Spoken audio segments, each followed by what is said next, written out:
Well, good morning again. If there's one thing that I've discovered in my now 55 years of living, it's that the vast majority of people want to be happy. And so for most people, life is actually about a pursuit of happiness. And I say pursuit because statistics reveal that lots of people actually say that they are unhappy. No matter how hard they seek happiness, they are unhappy in their existence. Well, I would submit to you that God did in fact create us to experience happiness, but He created us to find that joy, that delight, that happiness in Him.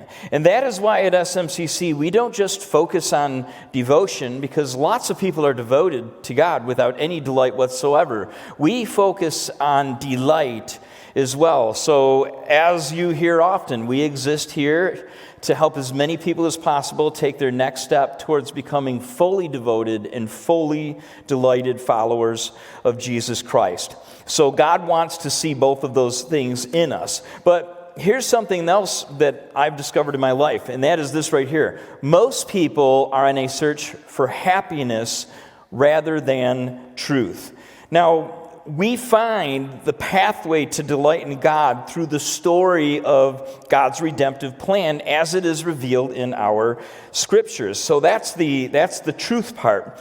And I've long believed that if we understand the connection between God's truth and our happiness, then we can find delight in God in all of life's circumstances, even the most difficult circumstances that we're going to experience over the years. However, this isn't easy to maintain because we are constantly at odds with a culture around us that tells us that our circumstances must always be favorable if we're going to be happy in life. And to make it even worse, large segments of Christianity tell people that if your life isn't going well, you can't be happy, and you need to make greater and greater demands upon God to deliver happiness to you. So lots of churches are not teaching people to experience delight and devotion in God when their life is not going well.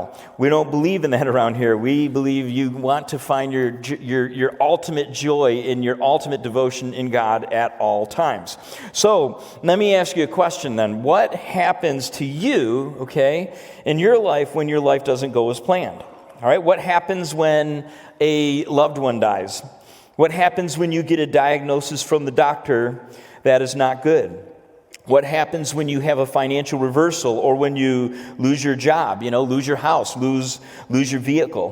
What happens when a child goes astray? What happens when you're facing any kind of struggle with no end in sight and no light at the end of the tunnel? Now, I remembered the other day about a family in our community. They don't go to our church, but they live in our community. And a number of years ago, just a few years ago, they were on vacation down in Mexico. And one of these summer storms blew through St. George, and their house got struck by lightning. A brand new, beautiful house. And it burned their house completely to the ground with everything that they owned in it. I mean, can you imagine being on vacation and having that happen when you're literally thousands of miles away in another country? It was interesting because all of the neighbors made a concerted effort to spread the word that they were trying not to let the family know that their house and all their belongings was gone, because they didn't want to destroy their vacation. I don't know if I want to find out while I'm there, or if I want to find out when I got back, but what do you do when those kinds of things happen in your life? Now, I can see that it's easy when times are good to say that we should still delight in God when times are bad, but it's much harder to say that when you're actually in those difficult circumstances of life. But that is when faith is really needed. In those difficult times, that is when we need to double down on our trust in God, our devotion to God, our love in God, because we need God the most when life is at its hardest, and God's promise is He's there for us. He will not leave us. He will not forsake us. So we're going to be looking into these concepts over the course of the next 4 weeks. We're actually going through the entire book of Ruth, chapters 1, 2, 3, and 4. We'll take a full chapter every single Sunday of this month, and we're going to look at a story of a family in difficult circumstances. And we begin reading this in Ruth chapter 1. Let's read verse 1 to set it up. Ruth chapter 1, verse 1. In the days of the judges, when the judges ruled, I'll explain that in a minute, there was a famine in the land. So a man from Bethlehem in Judah, together with his wife and 2 sons, they went to live for a while in the country of Moab. Now, after Moses died, the Israelites entered into the promised land, the land of Israel, under the leadership of Joshua. That happened around 1400 BC. And they did not at that time, nor would they for several hundred years to come, have a king. So instead of having a king, they had a series of judges that ruled over them. The judges, you could think of them as military leaders or deliverers. Most of them were men. One was a woman named Deborah. Some of them were more of spiritual advisors as well. But they served as protectors over the people. Some of them were good. Some of them were not so good. And throughout those several hundred years, and by the way, this happened at a time when Israel was more of a loose-knit confederation of tribes. They didn't really become the strong nation that they became until they had a king. First King Saul, then Samuel, then David, and so on and so forth. But that was going to be down the road sometime after the period of the judges. But during this time, they went through a predictable, just repeated cycle. They would be faithful to God, and everything would be going great for them. They'd start worshiping false gods. They would stop practicing love and justice towards people. God would pull back His blessings. He'd pull back His protections. He would pull back His provision. Then difficult times would come, and the people would suffer. Life would get hard. They would cry out to God, and God would hear their prayers. He would send a judge or a deliverer to take away whatever it was that was causing troubles, or God would, cease and end a famine that was ongoing. And the people, as a result, would return to God, and they would be faithful to God for a while. And then they would do that cycle all over again.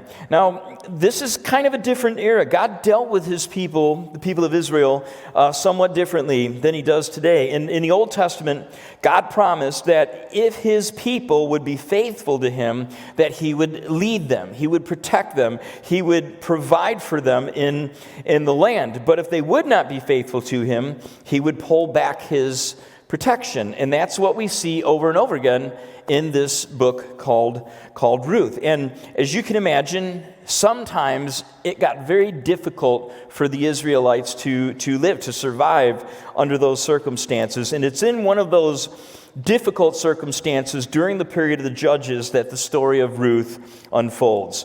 So what you're going to see here in just a minute is the story begins with a severe famine in the land.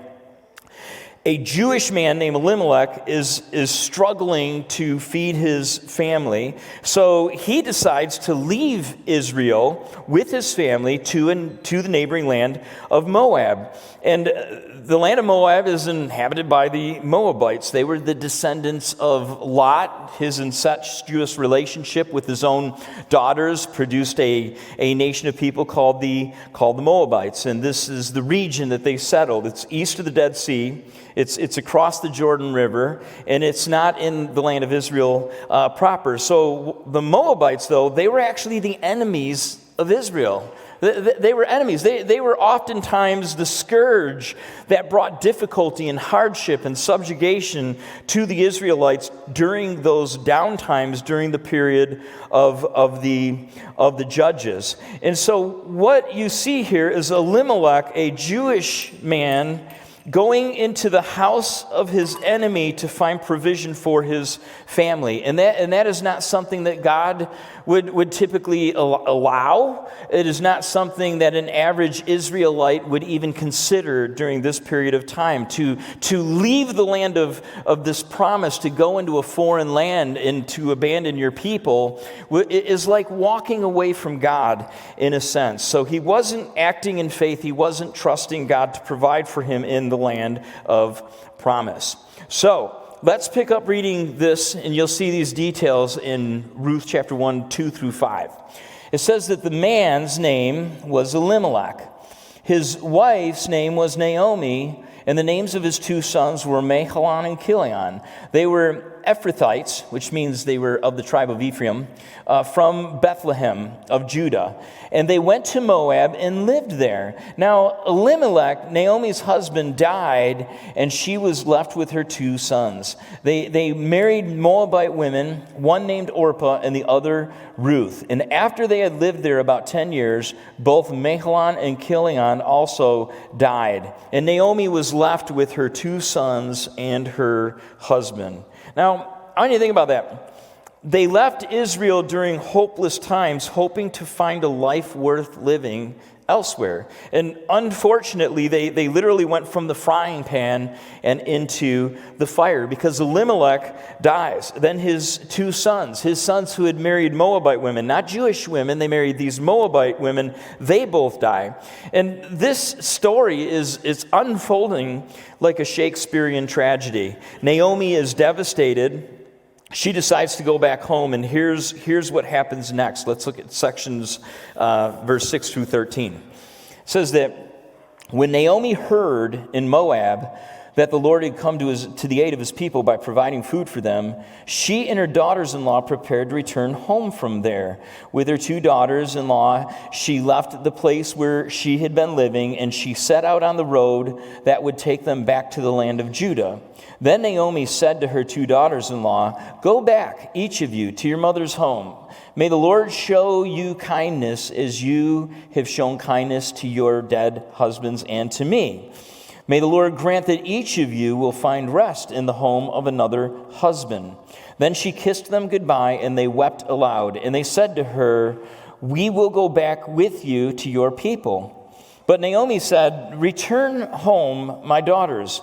Why would you come with me? Am I going to have any more sons who could become your husbands? Return home, my daughters. I am too old to have another husband. And even if I thought there was hope for me, even if I had a husband tonight and then gave birth to sons, would you wait until they grew up? Would you remain unmarried for them? No, my daughters, it is more bitter for me than for you, because the Lord's hand has turned against me." Now, there's a little bit of interesting Jewish law at play here from the Old Testament. And we're going to get into this in week 4. I'm going to explain it in depth. But when Naomi says, "I have no more sons to give you, and even if I had a child, you wouldn't want to wait around for that child to grow up, to marry him," what she's talking about is the idea of the kinsman redeemer. The kinsman redeemer law, also joined with that, is the Levirate marriage law. And what that was, from the Old Testament, when a man who is married dies and his widow is left without a child, without a son, a surviving brother or a close relative of the deceased man would take the woman to be his wife. And the first son produced from that marriage would be considered the deceased brother's child, or the deceased relative's child, and that child would inherit all of the land of the deceased man. But legally, he would not be considered the legal child of his biological father. He would not be considered the legal child. So that's really strange. It's like, what in the world kind of practice is that? But that's the way that this society lived, by God's direction. And the one thing you have to understand, if you want to know anything about Israel, if you want to understand the conflict that's going on in Israel, even to this day, you need to know how the land of Israel is connected to the Jewish people. For one thing, it's the only land in the world that we're told in Scripture was ever given directly by God to another group of human beings. There's no other piece of ground in the entire planet where the Bible tells us God gave it to someone, but he gave them the land of Israel. And then he created in the Old Testament law, there are all sorts of laws that govern the land, what you could do with the land, how you could, whether or not you could sell the land, how you kept the land in the family. And so Israel has always been about the land. It's why it's called the Promised Land, because it's the land that God promised. And so that's kind of what we have going on here with this land. You're going to see it before we finish. But in Israel, again, it's all about the land. And this story is about raising up an heir to Naomi so they can possess the land of their deceased father and grandfather. So that's what's going on. But Naomi's on her way back to the land. She's probably not thinking about any of this. And she tells these women, basically, she says, look, I have nothing to give you. All I can promise you, because I can't promise you that I'm going to go have a child and you're going to be able to marry that child and then that land's going to be able to stay in the family. I can't promise you anything but misery, because the Lord's hand is against me. So go home to your families, marry Moabite men, and have children with them. Now, her conclusion is sad. The Lord's hand has turned against me. Now, these are what I would call religious sentiments. Since my life is going poorly, I must have done something wrong. If I'm doing good, then God is going to be good to me. But if I'm doing wrong, then bad things are going to happen to me. Now, for sure, there are times that when we will reap what we sow, okay, that does happen. But sometimes life itself is just difficult and it conspires against us. So I want you to go ahead and note this. In our suffering, it's easy to believe that God is against us. Okay? In our suffering, it's easy to believe that God is against us. And the general idea, again, behind these sentiments is if I do good, God does good to me. If I do bad, then bad is going to happen to me. So if something bad is happening to me, I know that, I've fallen under God's displeasure. Well, let me tell you something. When we believe this, we're living our life walking around on eggshells. We're always going to be waiting for the other shoe to drop. And I got to tell you something. That's a horrible way to live your life. And yes, again, there is such a thing as suffering from the consequences of our own actions. But trust me when I say this, God is not up in heaven waiting for you to mess up so that he can then mess you up in return. That's not what's happening with life. We should never infer when something negative happens to us that we must have done something displeasing to God. That is not something that the Scriptures teach. Now, let's go ahead and look at what happens next here. It says in verse 14, at this, they, the two girls, Orpah and Ruth, they wept out loud again. Then Orpah kissed her mother-in-law goodbye, but Ruth clung to her. Look, said Naomi, your sister-in-law is going back to her people and her gods. Go back with her. But Ruth replied, don't urge me to leave you or to turn back from you. And these are some of the most beautiful words in the entire Bible. Where you go, I will go. Where you stay, I will stay. Your people will be my people, and your God, my God. Where you die, I will die, and there I will be buried. May the Lord deal with me, be it ever so severely, if even death separates you and me. Now, goes on and says, when Naomi realized that Ruth was determined to go with her, she stopped urging her. So Orpah takes her leave. She returns to her people. But Ruth is different. Ruth loves Naomi.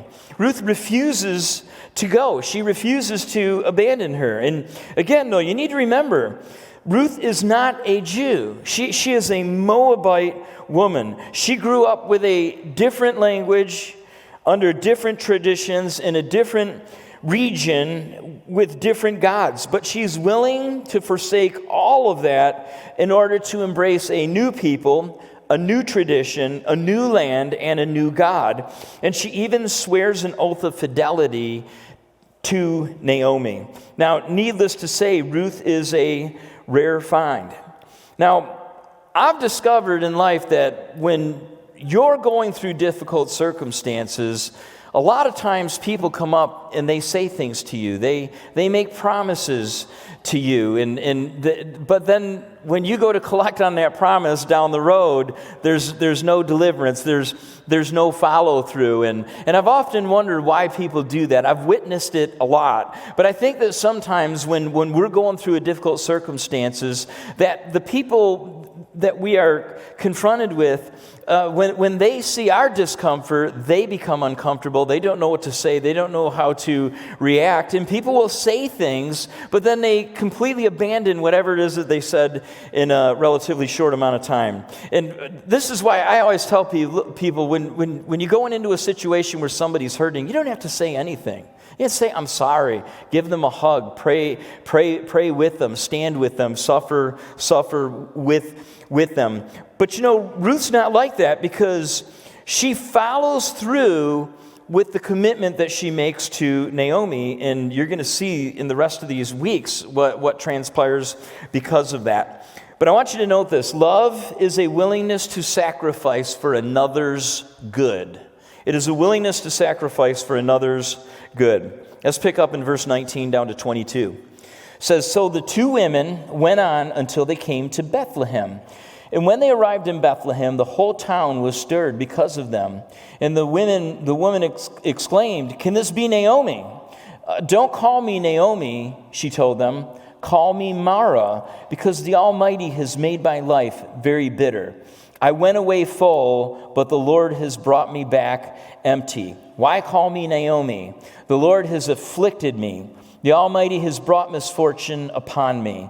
So Naomi returned from Moab, accompanied by Ruth the Moabite, her daughter-in-law, arriving in Bethlehem as the barley harvest was beginning. That's going to be important for the rest of the story. That season would have been late March, maybe early to mid-April. That's when they harvest barley in Israel. Now, again, this attitude of Naomi is one born of religion. She believes that she's being judged. She's being punished by God for failing to do what was right.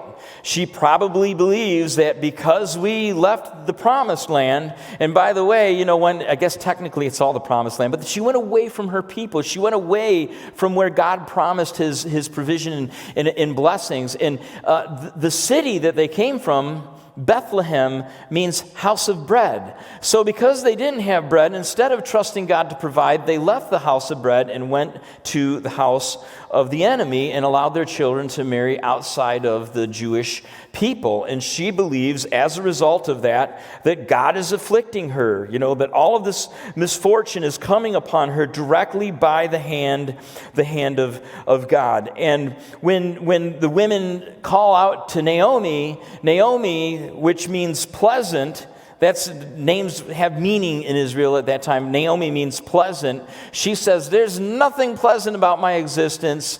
Call me Mara. Mara means bitter. So she has chosen bitterness as her very identity, believing that God has raised his hand against her. And that's really sad. So I want you to look at this. Note this down. Suffering can either make us better or it can make us bitter. Naomi has been made bitter by her suffering. Now, whenever we experience any kind of hardship or loss, we're going to go through those 5 stages of grief. You've heard them before. We begin with denial, then bargaining, then anger, then depression, and then acceptance. And Naomi seems to be in that border region between anger and, for sure, depression. She's depressed. And she doesn't seem to be inviting God into her suffering. And that's something that always saddens me, because I've known many people that go through the process of suffering and they don't know Jesus Christ. That God is not their God. They are not his followers. And having experienced tremendous loss in my own life, I know what that's like to have God with me in those difficult times. And to think of going through those difficult times without having God with me, it's just unfathomable to me. And I know in this particular instance, if you're going through hardship and you're blaming God, this is your fault, you did this to me, you're not going to want God to be a part of the process of grieving and healing. But again, that's a faulty interpretation of scriptures and circumstances. The very first thing that we should do when we're entering into a time of suffering is invite God in, because you want God's presence. You want His power, His strength. You want His mercy and His grace to sustain you throughout the duration of that trial. So let me ask you, where is God in your journey through suffering? Okay, where is God? Maybe more correct to say, where are you in relationship to God when you're going through suffering? Now, one of my good friends who goes to this church told me probably over a decade ago, there's two periods of time in life. There's periods of time in your life where you're suffering, and there are periods of time in your life when you're about to enter into suffering. Like, yay.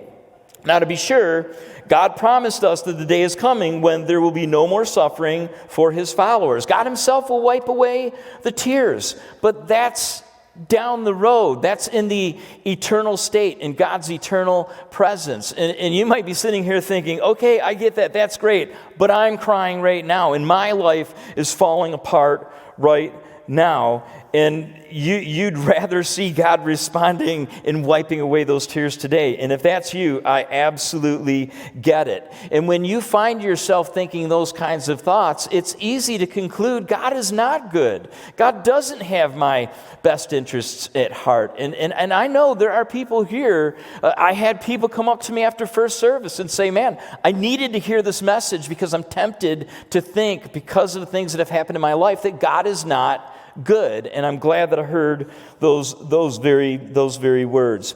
And so if you've ever had those kinds of thoughts, here's the gospel truth. In His death on the cross, Jesus willingly sacrificed Himself for our good. Think about that.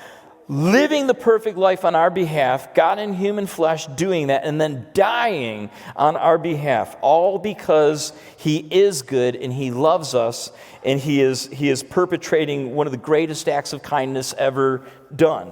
So somebody once said that Jesus didn't need nails to hold Him to the cross, because the very love that He has for us would have held Him secure to the cross until the last penalty for sin was paid for on our behalf. That's how much God loves you. Now, I get it.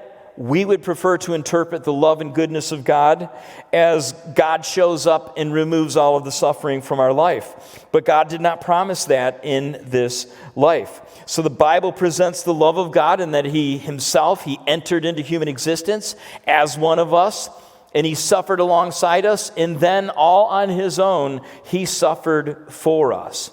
But I want you to know this for sure. The form and function of our suffering will be shaped by the trust we have in God's truth. Okay? It will be shaped by that trust that we have. If all we seek in life is happiness and not God's truth, then our sufferings will only serve to manifest and to magnify the emptiness inside of our soul. But if in the very beginning, at the very beginning, if we seek God's truth in the good times and in the bad times, and we delight in God, and we devote ourselves to God, and we live out our relationship with God according to His truth, we will never feel abandoned. We will never feel embittered in our suffering. I mean, that would be the perfect world for all of us. Now, I'm going to make a confession, though. I'm still learning how to do this. I've been a follower of Jesus Christ since 1990 or 89. So I'm going on quite a bit of time here walking with Jesus Christ. And I'm still learning these lessons. And you would think by now in my life I would have learned it, but no, I'm a little stubborn and hard-headed. So I'm learning these things right alongside you guys. And I've got a long way to go. And I'm okay with that because God loves me. God is gracious to me. God is merciful. God is willing to patiently work with me and grow me because I'm growing in full devotion, in full delight, just like you guys are as well. So please note this bottom line.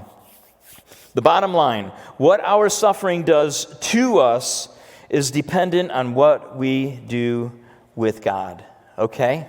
It's dependent on what we do with God. So bring God into your life. Delight in Him. Devote yourself to Him. Walk with Him. Trust Him even in the difficult times. This is a story of redemption that we're going to be looking at in depth. It is a story of redemption that becomes a part of God's grand plan of redemption of the human race. You're going to see that before we finish. Let's pray. Lord, thank you so much for all that you do, for the love that you have for us, for the life that you lived on our behalf, for the death that you died on our behalf. And thank you for this story, Lord, because there are people here right now. They feel like Naomi. There are people who believe that your hand is against them. They're in this room right now, God. And I pray that you would see their tears and hear the cry of their heart. Let them know, just overwhelm them with a sense of your presence and the love that you have for them. Lord, in a perfect world, we'd never struggle, but you gave us a perfect world and